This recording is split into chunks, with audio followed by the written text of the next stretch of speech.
दोस्तों, स्वार्थी शब्द को अगर हम तोड़ें तो निकल कर आएगा स्वयं का अर्थ। मतलब जो इंसान अगर स्वयं का अर्थ जानना चाहता है, जो खुद को अगर समझना चाहता है, तो क्या वो इंसान आपकी नज़र में गलत है?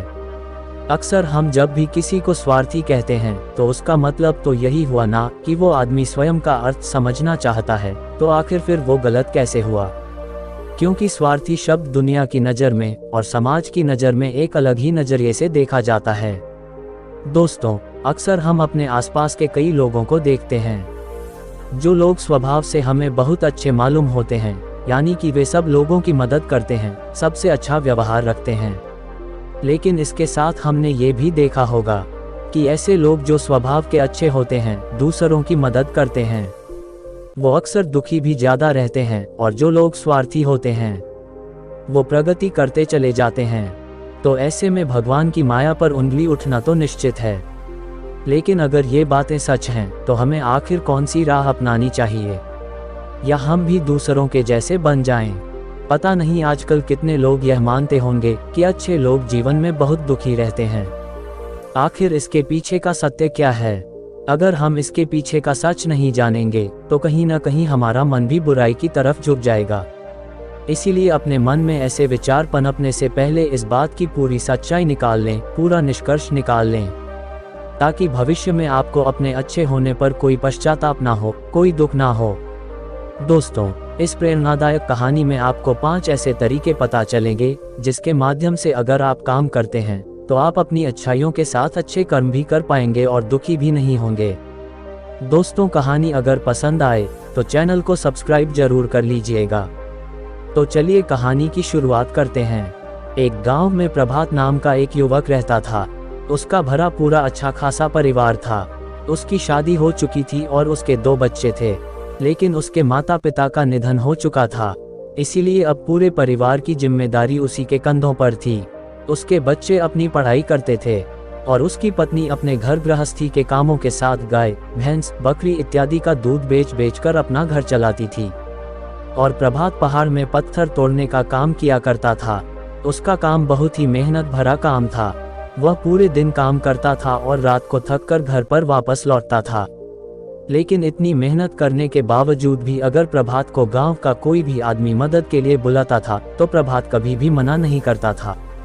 उसके जीवन का एक ही सिद्धांत था कि अगर वह दूसरों की मदद करेगा तो भगवान उसका साथ देंगे और भगवान उसके साथ कुछ भी बुरा नहीं होने देंगे। प्रभात अपने इस सिद्धांत का पालन बहुत ही कड़ाई के साथ करता था और अपने इस सिद्धांत पर इतना विश्वास करता था कि अगर कोई बाहरी आदमी उससे मदद मांगे तो अपने घर का काम भी बीच में छोड़कर उस आदमी की मदद करने के लिए पहुंच जाता था। उसकी इस हरकत से उसकी पत्नी बहुत परेशान रहती थी और वो अक्सर प्रभात को समझाने की कोशिश भी करती थी कि सबसे पहले तुम अपना काम करो और अपने परिवार को संभालो। तुम्हारे 2 बच्चे हैं और फिर भी तुम दूसरों के काम करने में लगे रहते हो। अरे पहले अपने घर को तो संभाल लो। अपना घर संभल नहीं रहा और दूसरों की मदद करने चल दिए। अब जब ऐसी बातें प्रभात के कानों में पड़ती थी तो उसके दिल में कांटा चुभने लगता था और फिर उन दोनों में लड़ाई झगड़ा शुरू हो जाता था। अक्सर उनके लड़ाई झगड़े का यही सबसे बड़ा कारण होता था। लेकिन कई दिनों बाद भी न तो प्रभात अपने आप को बदल पाया और न ही उसकी पत्नी ने उसको समझाना कभी बंद किया। इसी वजह से आए दिन उनके घर में क्लेश होता रहता था। जहां तक उन गांव वालों की बात थी तो वो प्रभात के स्वभाव को बखूबी जानते थे और वे जानबूझकर जो काम मुश्किल होता था, जो उनकी क्षमता में नहीं होता था, उस काम के लिए भी वे प्रभात को बुलाते थे ताकि उन्हें कम मेहनत करनी पड़े। कहने का अर्थ यह है कि गांव वाले प्रभात के इस सीधेपन का फायदा उठाते थे और कई लोग पीछे से उसका मजाक भी उड़ाते थे, उसे बेवकूफ़ कहते थे। ऐसे ही समय बीतता रहा और एक दिन प्रभात की पत्नी बहुत ज़्यादा बीमार पड़ गई। अब प्रभात से जो कुछ भी सेवा हो सकती थी उसने वो सब अपनी पत्नी के लिए किया। उसने गांव के वैद्य को बुलाकर अपनी पत्नी की जांच करवाई, लेकिन ये रोग उस वैद्य की समझ से बाहर था। इसीलिए उस वैद्य ने कहा कि तुम अपनी पत्नी को नगर में जाकर किसी बड़े डॉक्टर को दिखाओ तो तुम्हारी पत्नी की जान बच सकती है। तुम जल्द से जल्द नगर पहुंचने की व्यवस्था करो, नहीं तो तुम्हारी पत्नी के प्राण संकट में आ जाएंगे।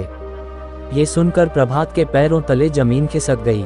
उसने ये कभी सोचा भी नहीं था कि उसकी पत्नी के प्राण संकट में आ जाएंगे। वह तो सोच रहा था कि कोई साधारण सा रोग होगा जिसका इलाज हो जाएगा। लेकिन जब उसने वैद्य की यह बात सुनी तो वह बहुत घबरा गया। अब वह सोच रहा था कि पत्नी को नगर तक लेकर कैसे जाएं, क्योंकि उसके पास इतने पैसे नहीं थे कि वह अपनी पत्नी के लिए एक घोड़े वाला तांगा करके उसमें अपनी पत्नी को लिटाकर नगर में ले जा सके। अब उसकी पत्नी की हालत बिल्कुल चलने लायक भी नहीं थी, इसलिए उसे नगर पहुंचाने के लिए किसी घोड़े वाला तांगा की जरूरत थी। संयोग से उसके पड़ोसी धनीराम के पास एक घोड़ा गाड़ी थी। वो अक्सर व्यापार के लिए अपना तांगा नगर में लेकर जाया करता था। इसीलिए प्रभात के मन में विचार आया कि मैं धनीराम का घोड़ा गाड़ी ले सकता हूँ, क्योंकि मैं धनीराम की इतनी मदद करता हूँ, कभी उसकी बात को नहीं टालता, तो वो तो मेरे काम को कभी मना ही नहीं कर सकता। और यही सोचकर वह घोड़ा गाड़ी लेने के लिए धनीराम के पास पहुंच जाता है। लेकिन धनीराम बहुत ही चालाक इंसान था। वह बिना किराए के अपनी घोड़ा गाड़ी अपने सगे संबंधियों को भी ले जाने नहीं देता था, तो प्रभात की तो बहुत दूर की बात है। जब प्रभात ने उससे तांगा के बारे में पूछा तो उसने ये कहकर उसको टाल दिया कि मेरे घोड़े बहुत ज्यादा बीमार हैं, वो 5 दिनों से कुछ नहीं खा रहे हैं, पता नहीं शायद बच भी पाएंगे या नहीं, तो ऐसे में बेचारा घोड़ा गाड़ी लेकर कहाँ नगर तक पहुँच पाएगा। हाँ, अगर तुम कुछ धन की व्यवस्था कर सकते हो तो मैं अपने एक मित्र का तांगा तुम्हारे लिए मंगवा सकता हूँ। ये सुनकर प्रभात परेशान और चिंतित हो गया, क्योंकि उसके पास धन तो था ही नहीं। इसका मतलब उसकी पत्नी नगर में किसी बड़े डॉक्टर के पास इलाज के लिए पहुंच ही नहीं पाएगी। अब उलझन भरे हुए विचार लिए हुए जब प्रभात वापस आ रहा था तो उसने एक दिल को झकझोर देने वाला दृश्य देखा। उसने देखा कि धनीराम के घोड़े, जो धनीराम के अनुसार बीमार थे और कुछ भी नहीं खा पा रहे थे, वही घोड़े गांव का ही एक युवक उसकी बाड़ से खोलकर बाहर ला रहा था और गाड़ी में उसको जोड़ रहा था। ये देखकर पहले तो प्रभात को कुछ भी समझ में नहीं आया। उसके बाद जब प्रभात ने उस युवक से पूछा तो उसने बताया कि धनीराम ने ये घोड़ा गाड़ी उसे किराए पर दी है। ये सुनकर प्रभात का दिल टूट गया। उसने कभी सपने में भी नहीं सोचा था कि उसका सबसे अच्छा मित्र धनीराम उसके साथ ऐसा कर सकता है।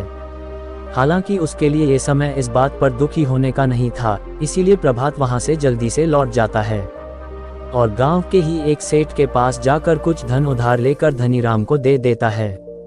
फिर धनीराम अपने मित्र की घोड़ा गाड़ी मंगवा देता है, जिसके बाद वह अपनी पत्नी को बड़े डॉक्टर के पास नगर में ले जाता है।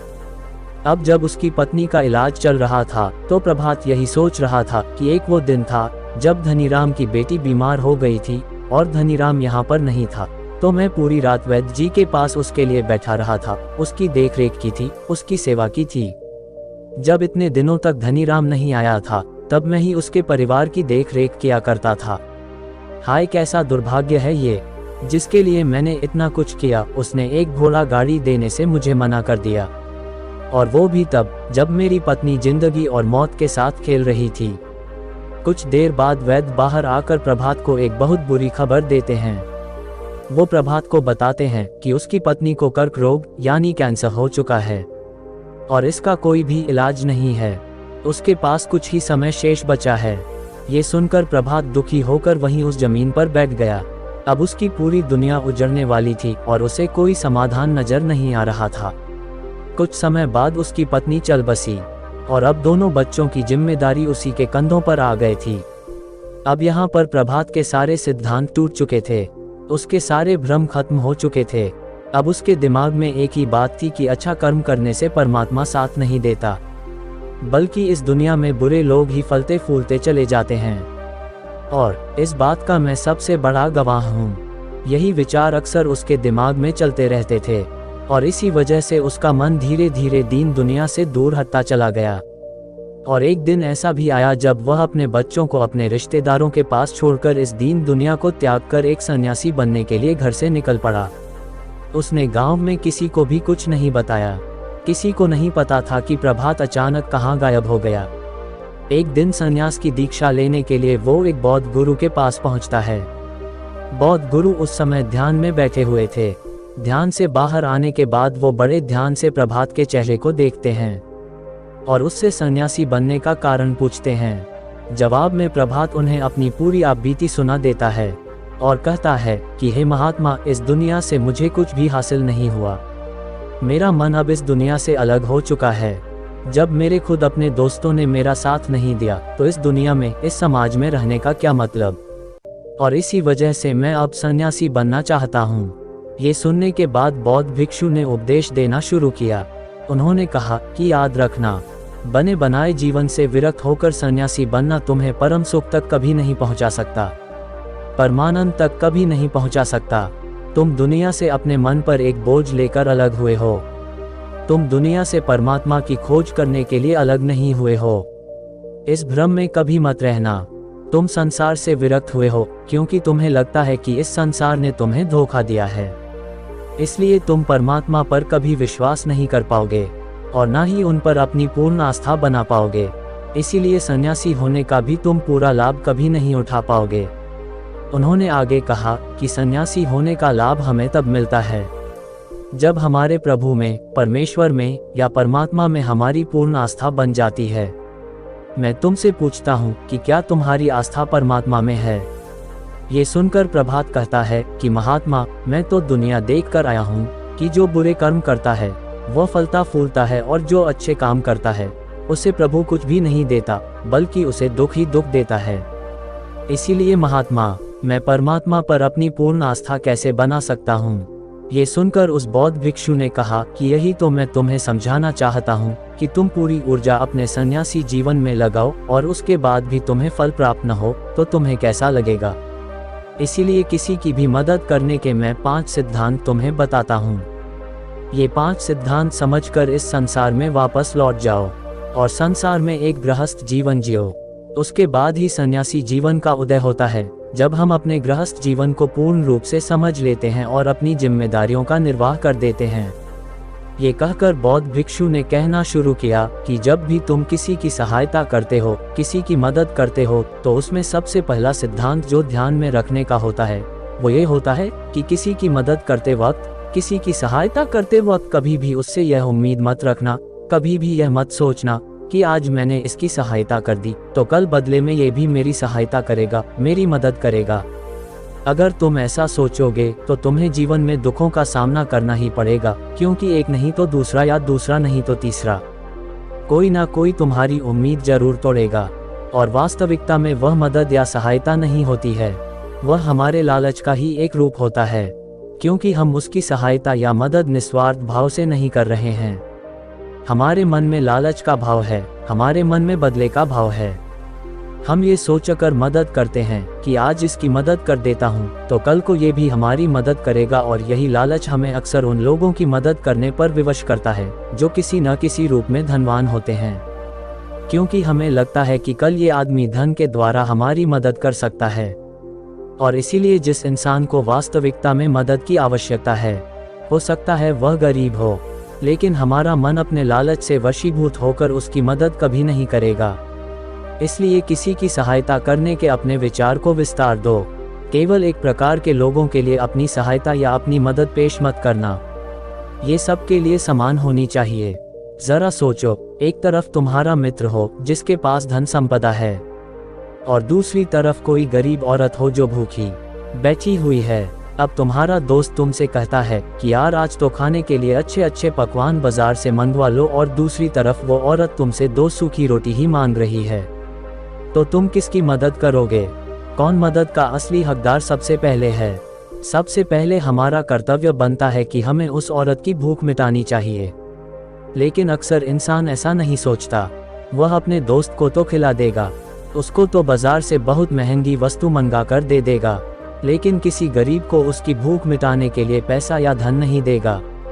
दूसरी बात जो ख्याल में रखने की है वो यह है कि सहायता करते वक्त हमें हमारा लालच कभी भी उसके साथ नहीं जोड़ना चाहिए। अक्सर हम जब किसी की मदद करते हैं तो हमारा लालच और हमारा स्वार्थ उसके साथ जुड़ा होता है, और हम अपने भविष्य की योजना तैयार करके उस आदमी की मदद करते हैं।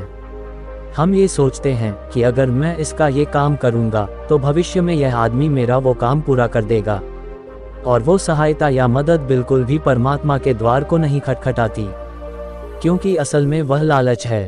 तो जाहिर है आप अपने आप को धोखा देने के लिए अपने लालच को एक सहायता, एक मदद का रूप दे रहे हैं। तीसरी बात जो ख्याल रखने की है वो यह है कि अपने सामर्थ्य के हिसाब से दूसरे की मदद करो। कभी भी एक गृहस्थ आदमी को किसी की इतनी सहायता नहीं करनी चाहिए जिससे कि उसका परिवार और उसके बच्चे कष्ट में जीवन बिताएं। सबसे पहला हमारा कर्तव्य होता है अपने परिवार को सुखी रखना, उनकी जरूरतें पूरी करना और उसके बाद दूसरों की मदद करना आता है। लेकिन कुछ लोग दूसरों की मदद पहले करते हैं और अपने परिवार को महत्व कम देते हैं, जिससे कि परिवार में लड़ाई झगड़े आए दिन पनपते रहते हैं और ये सब हम अपने समाज में देखते भी रहते हैं। अगली बात जो ख्याल में रखने की होती है वो यह है कि अपना कर्म, अपनी जिम्मेदारियां पहले निभानी होती हैं। हम अपना कर्म, अपना काम छोड़कर पहले दूसरों की मदद करने के लिए चले जाते हैं और जब दूसरा बदले में हमारी मदद नहीं करता तो हमारा दिल दुखी हो जाता है। हम सोचते हैं कि मैंने तो अपना काम छोड़कर उस आदमी की मदद की थी और वो आदमी मेरी मदद ही नहीं कर रहा है। इसीलिए अपना कर्म सबसे ऊपर है, क्योंकि वही काम करने के लिए इस दुनिया में हमारा जन्म हुआ है। और सबसे आखिर में जो बात समझने की है वो यह है कि परमात्मा की मर्जी से ही सब कुछ होता है। हमारा कर्तव्य है कि अपने कर्म को करते जाना, परिणाम निर्धारित करना तो ऊपर वाले के हाथ में है। इसीलिए जो कुछ भी होता है सब ऊपर वाले पर छोड़ दो। अगर तुम्हें कोई धोखा भी देता है तो ये समझ लो कि वो सब ऊपर वाले की करनी होती है। आप यह मान के चलो कि मैं करता नहीं हूँ, मैं तो एक माध्यम हूँ, करवाने वाला तो वो है, उसके सामने किसकी मर्जी चली है। जब ये आस्था, यह विश्वास हमारे मन में पनपने लगता है तो हमारी सारी शिकायतें दूर हो जाती हैं, क्योंकि इस दुनिया में जो भी होता है अच्छे के लिए ही होता है और जो भी हो रहा है अच्छे के लिए ही हो रहा है और जो भी होगा अच्छा ही होगा। चाहे हमारी बुद्धि आज वर्तमान में इस सिद्धांत को न समझ पाए, लेकिन जीवन में कभी न कभी किसी न किसी मोड़ पर आपको जरूर यह एहसास होगा कि जो हुआ था वो अच्छे के लिए ही हुआ था। इसीलिए सारी शिकायतें दूर कर दो और बस अपना कर्म करते जाओ। अपने गृहस्थ जीवन को पूर्ण रूप से झेलो, उसके बाद ही सन्यासी जीवन की नींव होती है। इसके बाद बौद्ध भिक्षु ने प्रभात को कहा कि वापस अपने गांव लौट जाओ, अपनी बेटियों को वापस लेकर आओ, उनका पालन पोषण करो, दूसरी शादी कर लो, लेकिन बच्चों का पालन पोषण अच्छे तरीके से करो। ये सुनकर प्रभात अपने बच्चों के साथ अपने गांव में वापस लौट आता है। अब गांव में किसी को खबर नहीं थी कि प्रभात कहां पर गया हुआ था और वह क्या ज्ञान लेकर वापस लौटा है। लेकिन अगले दिन सुबह सुबह गांव वालों ने प्रभात के चेहरे पर एक अलग ही खुशी, एक अलग ही ऊर्जा देखी। तो दोस्तों, कैसी लगी आपको एक प्रेरणादायक कहानी? कमेंट करके जरूर बताना और अच्छी लगी तो इस चैनल को सब्सक्राइब जरूर कर लेना।